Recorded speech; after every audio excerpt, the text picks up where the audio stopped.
Hello everyone and welcome back to my channel, or if you're new here for the first time, welcome and thank you so much for finding me. And it is your lucky day, I guess, because you'll get to hear me rambling on and on, sometimes incoherently, about books. And that's just what I love to do. That's who I am. That's what I'm about. What are you gonna do? So enjoy, okay? Today I am talking about my July wrap up. Oh my gosh, guys, it feels like I haven't been on here for so long. I think it's been maybe about 2 weeks since I did my last video. So it's felt like forever, but I don't know like where you're from, where I'm from. We had this like heat wave that was just so miserable. Oh my gosh, I was completely out of my element. We had this heat wave and had hardly no rain. And that kind of puts me like really down. I am not a summer girl. I like cold, rainy days, I guess. I like fall, I like winter. So summers can be really difficult for me.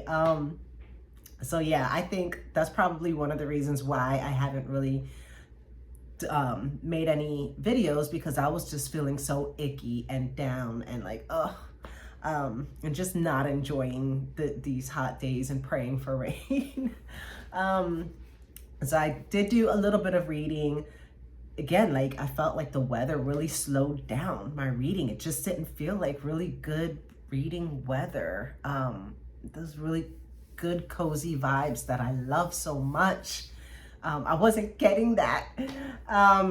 However, I did go through a number of books. Most of them were audiobooks during the month of July.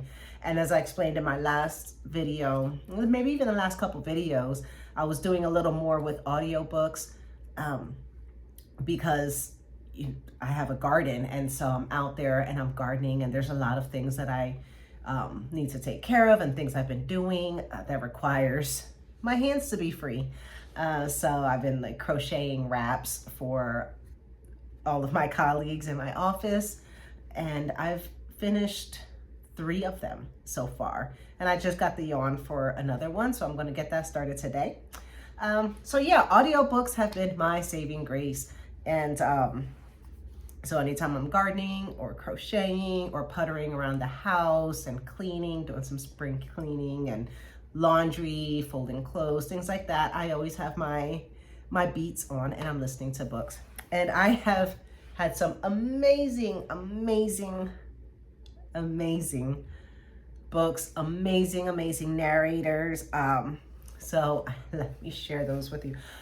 This is the stack. I mean, I feel like this is a pretty small stack compared to what I usually read. I mean, I feel like I average maybe 8 to 10 books a month. This is 5. I did 5 books this month, and only one of them I physically read. The others were audiobooks. So let's go through these. Yeah, so the first 2 that I'm going to mention kind of quickly are books that I mentioned in more detail in my last video, because they are the TJ Klune books. Okay, we have Under the Whispering Door, and I listened to this on audiobook. I borrowed it on Libby, and then I went onto my Audible and I like bought my own copy to have for myself, because I want to be able to listen to this on demand whenever I want to, because this book was amazing. And so the narrator was Daniel Henning. I 100% 5 stars recommend Daniel Henning's narration of Under the Whispering Door. Love this book so much. TJ Klune, new favorite author for sure. But I'm not gonna go into detail about that book. You can check out my last video, because I went all into like his books. And so we also have The House in the Cerulean Sea by TJ Klune. Again, this was also narrated by Daniel Henning. Perfect. Perfect. And this made me laugh so much and brought me so much joy. And the same thing, I went on to Audible. I had borrowed it for free on Libby, and then I went to Audible and bought my own copy because I do want to listen to it whenever I want to. Oh my gosh. Okay, so again, check out my last video if you want to know more about TJ Klune and these books. I can't say enough. It's taken me everything not to go in and like share more about these books. I don't want to spoil things, and I have tabs and highlights, and I considered like sharing some of the sharing some of my tabs and highlights, but I can't. I'm not gonna do it. I'm not gonna do it because we'll start all over. Okay, this one I actually read myself. This is The Lost Bookshop by Evie Woods. How far will you go to find your story? Let me read the back, okay? On a quiet street in Dublin, a lost bookshop is waiting to be found. For too long, Opaline, Martha, and Henry have been the side characters in their own lives. But when a vanishing bookshop casts its spell, these three unsuspecting strangers will discover that their own stories are every bit as extraordinary as the ones found in the pages of their beloved books. By unlocking the secrets of the shelves, they find themselves transported to a world of wonder where nothing is as it seems. So even just reading the back of that, it just really doesn't tell you like a whole lot. This book was extremely, I don't want to say bizarre, but it was definitely unlike anything I expected it to be. There were, trigger warning, there is some domestic violence in this. And so that, some parts of that were like a little difficult as far as like difficult childhoods. If I think there was like a father who, maybe he was like abusive, violent, alcoholic. So there was that kind of character. But there seemed to be strange things. I still don't know if it was like ghosts or magic or some weird things going on that I didn't expect, because this book didn't give you the vibes that there's things extraordinary happening in that way. Like, it doesn't give you the spooky paranormal magic vibes, and I just don't know how else to describe it, but things were happening that didn't make sense. And then I was like, okay, what is going on? Because it's so kind of like common anyways. But this follows, okay, so there's Opaline, and this goes on two timelines. So there's Opaline, and I think she's like early 1900s, trying to avoid a forced arranged marriage and kind of hiding, loves books and rare editions of books, and trying to make a life for herself while constantly running away from her family, who keep trying to find her and force her into a marriage. So there's that. And then there's also, we have Martha, who's in current day, and she's trying to leave her husband and start a new life. Same thing, kind of like runs away in secret and finds like a new job and is trying to just go on with her life and not be found. And then we have Henry, who is a character who kind of connects with Martha, meets her while he's looking for this lost bookshop that seemed to, I don't know, maybe disappear off the face of the earth. He's into finding lost manuscripts and information of, authors and things like that. I mean, he's really, really an interesting character. So it's going back and forth, between Opaline's story and Martha and Henry. But this had a lot of like really cute quotes. I mean, a lot of quotes about books and stories and love. And I'll share a couple with you so that you can see a little bit about this writing.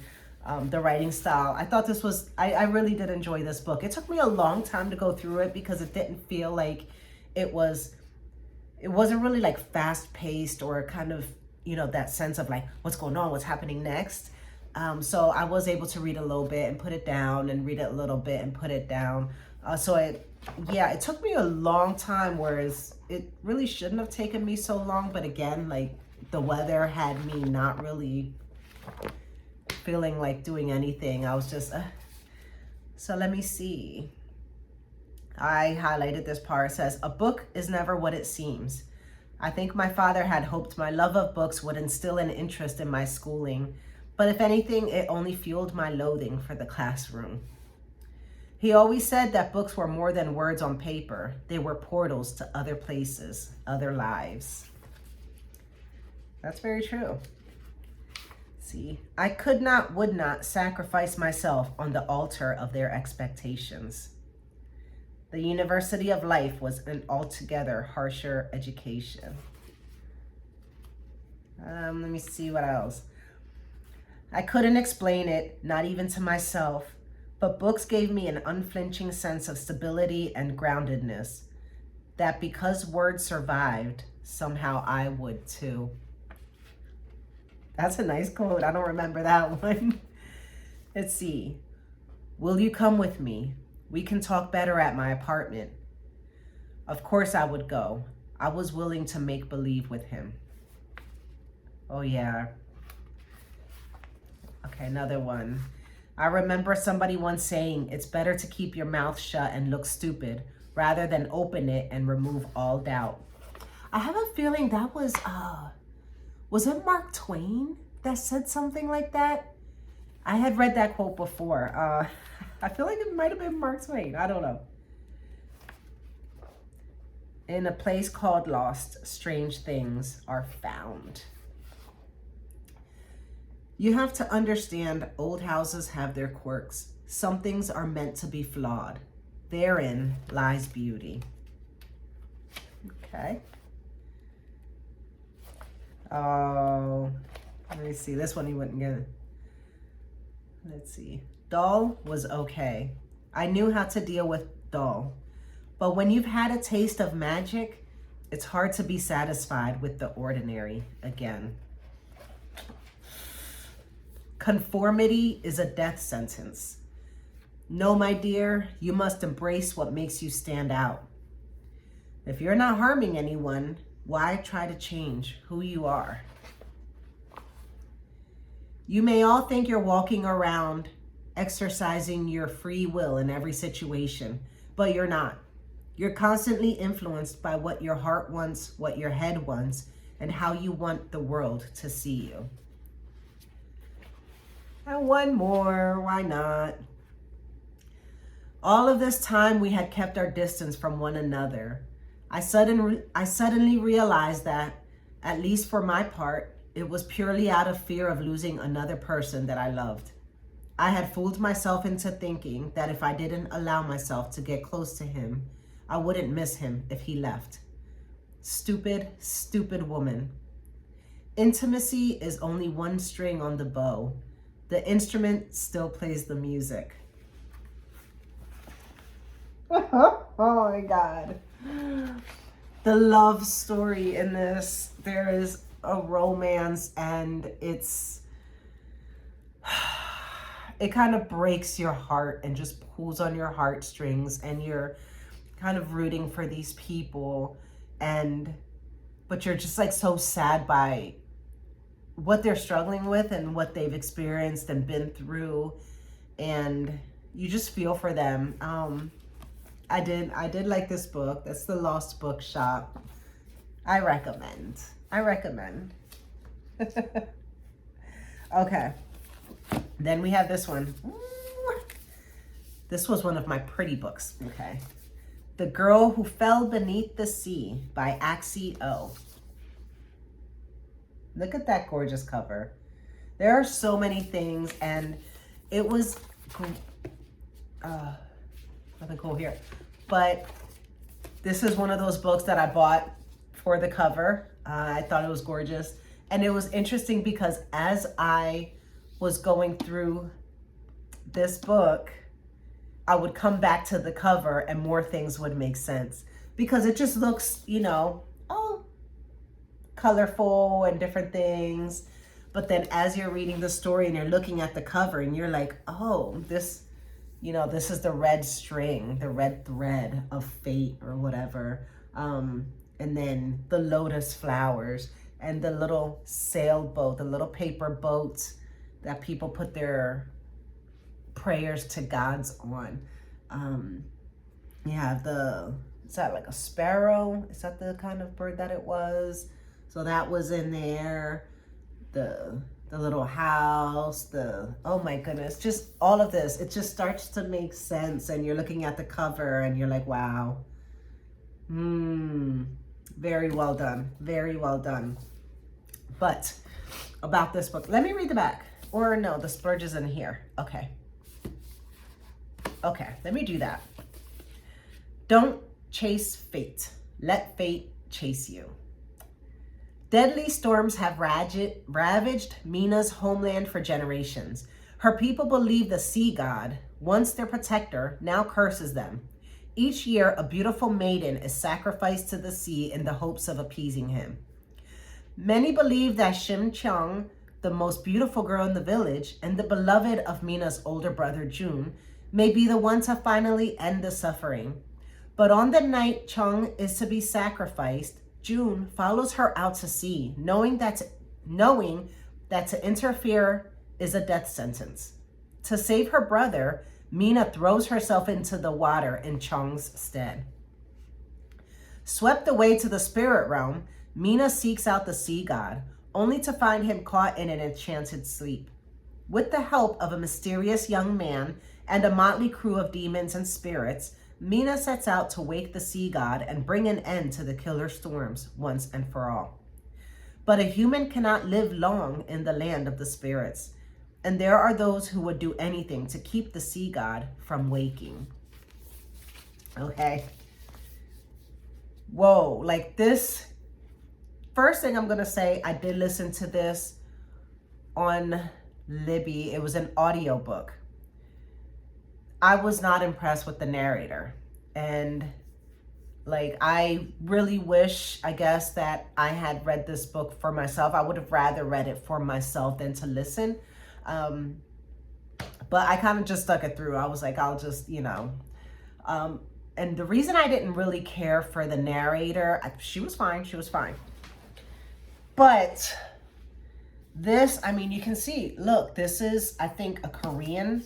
It's supposed to be like a Korean kind of, Korean characters, background, mythology, folklore, all of that stuff.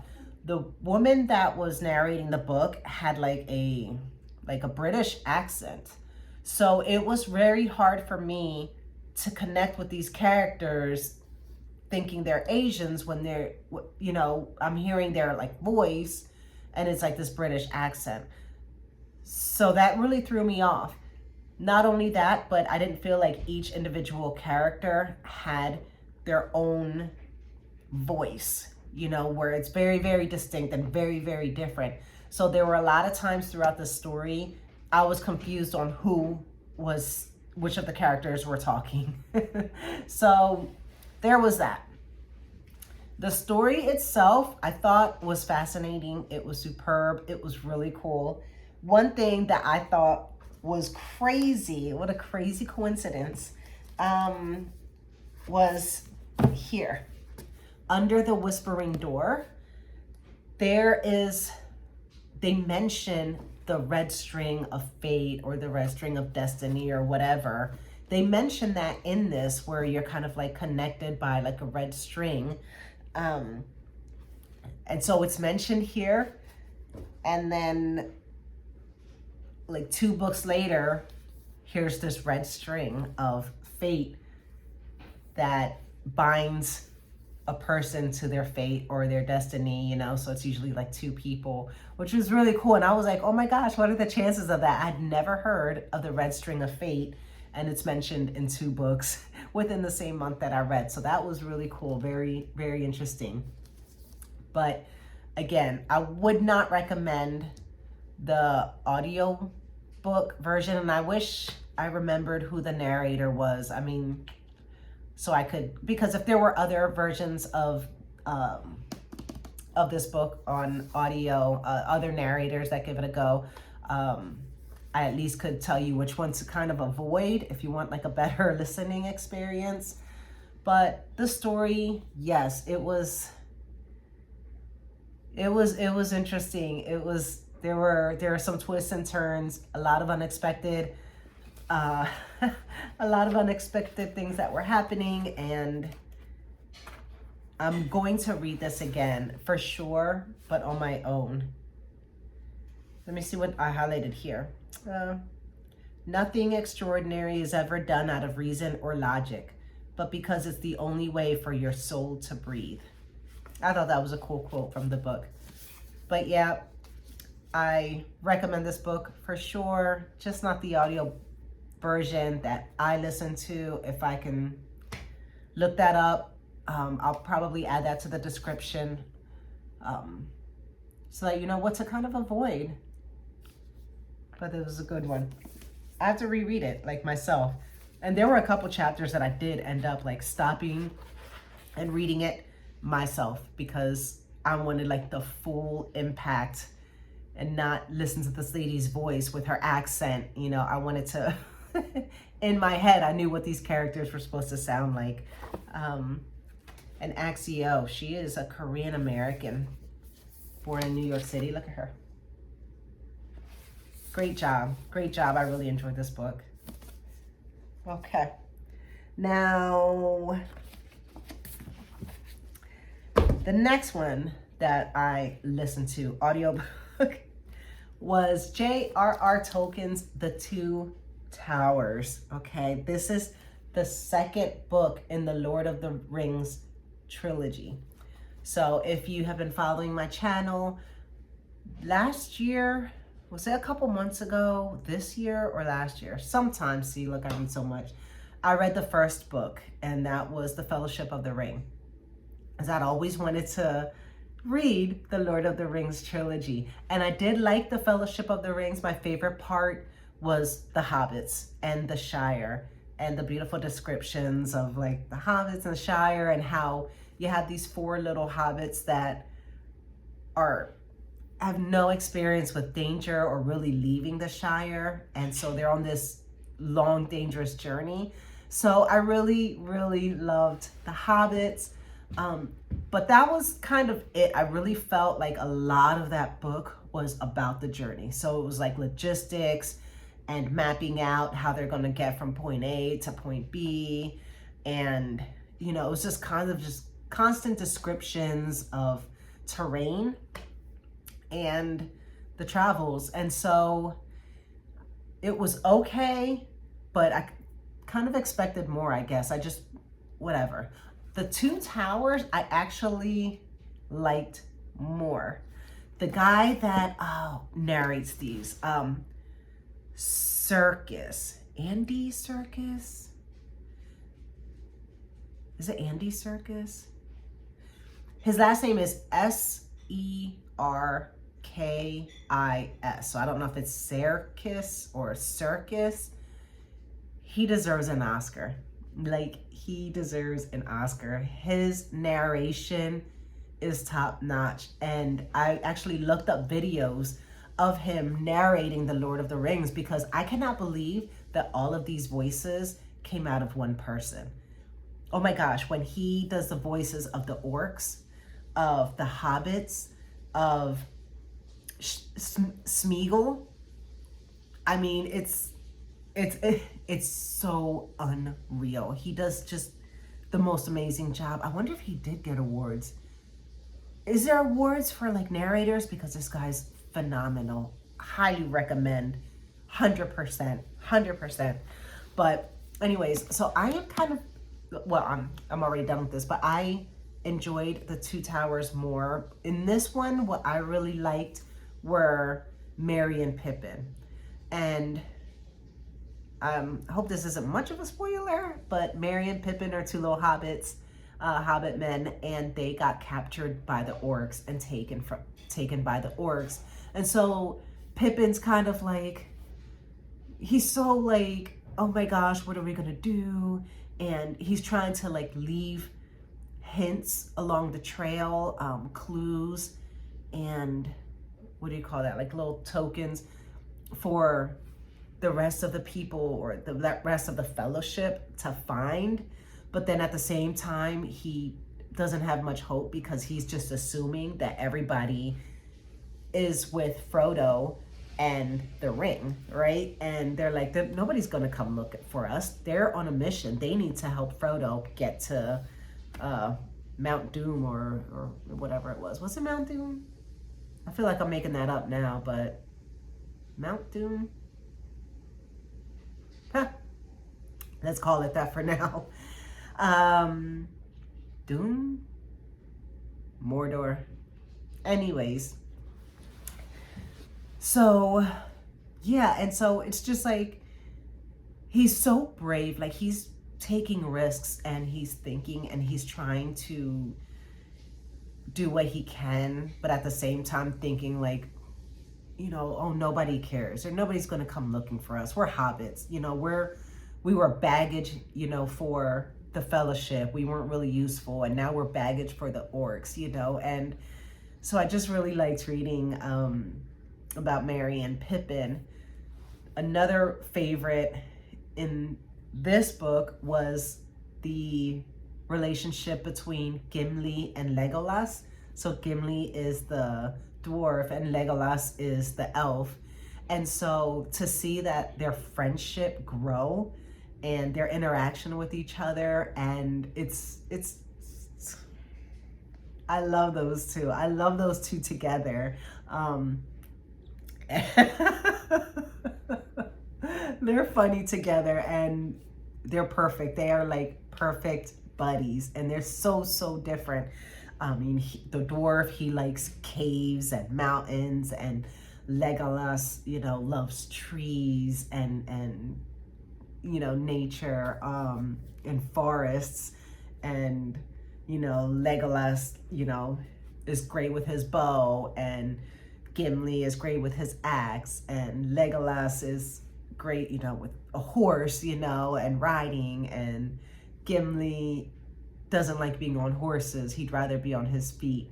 And I mean, but they're just like a perfect couple for, you know, just buds. They're just so buds, and it's their differences that really give that friendship so much character. And it's just so sweet.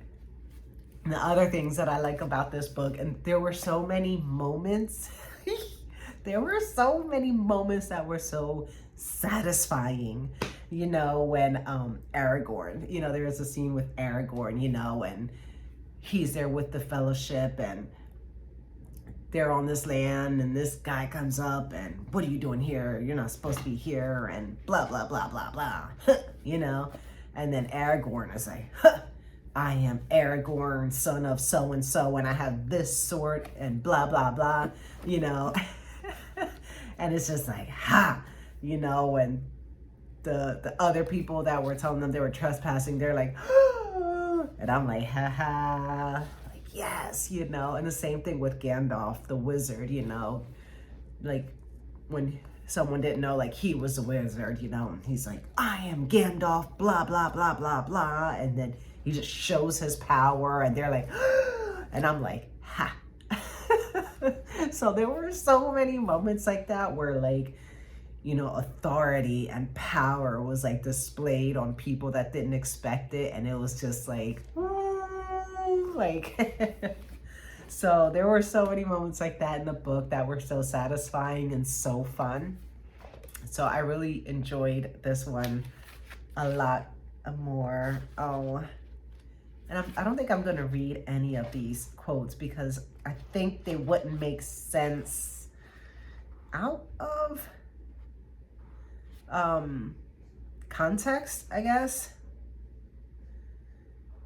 Oh,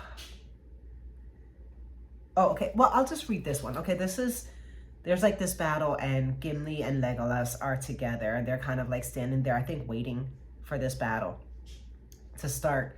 And this is just like one little excerpt of like, kind of like a snippet or a small picture of their friendship. So you have, Gimli stood leaning against the breastwork upon the wall. Legolas sat above on the parapet, fingering his bow and peering out into the gloom. This is more to my liking, said the dwarf, stamping on the stones. Ever my heart rises as we draw near the mountains. There is good rock here. This country has tough bones. I felt them in my feet as we came up from the dike. Give me a year and 100 of my kin, and I would make this a place that armies would break upon like water. I do not doubt it, said Legolas, but you are a dwarf, and dwarfs are strange folk. I do not like this place, and I shall like it no more by the light of day. But you comfort me, Gimli, and I am glad to have you standing nigh with your stout legs and your hard axe. I wish there were more of your kin among us. But even more would I give for 100 good archers of Mirkwood. We shall need them. The Rohirrim have good bowmen after their fashion, but there are too few here. Too few. It is dark for archery, said Gimli. Indeed, it is time for sleep. Sleep. I feel the need of it, as never I thought any dwarf could. Riding is tiring work. Yet my axe is restless in my hand. Give me a row of orc necks and room to swing, and all weariness will fall from me.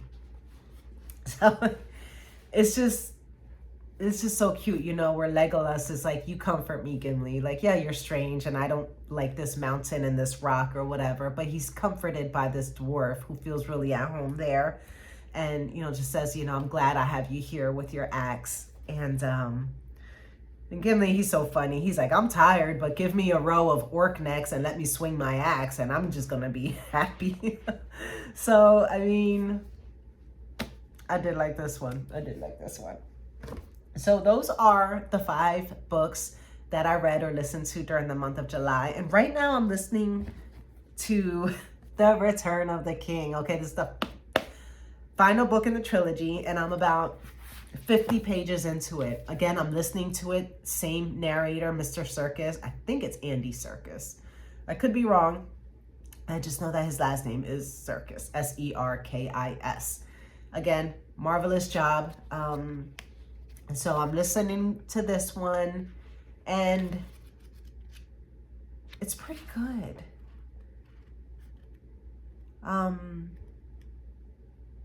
Oh, I'm not going to get into it. I'm not too far into it. It's picking up, obviously, right where it left off in the 2 Towers. So we'll see. And then the other book, oh, I left it over here. The other book that I'm reading, because this can be a lot of like dark, heavy reading. I mean, you're talking about, they're trying to pretty much save the world. There's the ring, there's orcs, there is Sauron, and it's just a lot of ugly stuff, a lot of battles, a lot of fighting, a lot of weariness and travel and miserable dark places. So it's a bit much sometimes. So I picked up Let's Pretend This Never Happened, a mostly true memoir by Jenny Lawson. When I tell you, like I'm crying and laughing reading this book, I'm not lying. Like I will be sitting there and tears just running down my face. And like once I gather myself together, I'll read another sentence or two and I'll lose it again and just keep on laughing. This book is so freaking funny. It is. I can't believe this lady. I read another one of her books years ago. It was called Furiously Happy. So I know a little bit about her, and that she has some, like, I don't want to say like mental illness, but she does have some issues, like social anxiety. She has like panic attacks and just different issues like that. And then she just writes about them in such a funny way.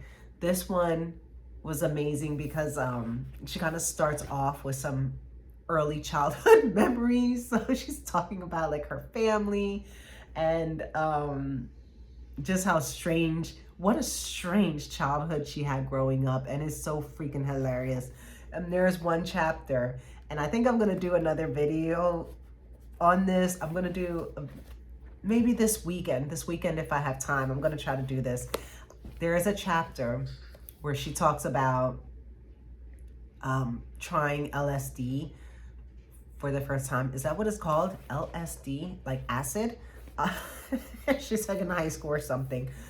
But this chapter had me laughing so much. So I want to try to read this chapter to you lovely folks, and I'm probably going to laugh through the whole thing, I'll be honest, but I think it's going to be a fun experiment to try this weekend. Because seriously, oh my God, if you want a good, solid laugh, like hysterical, like what the F am I reading?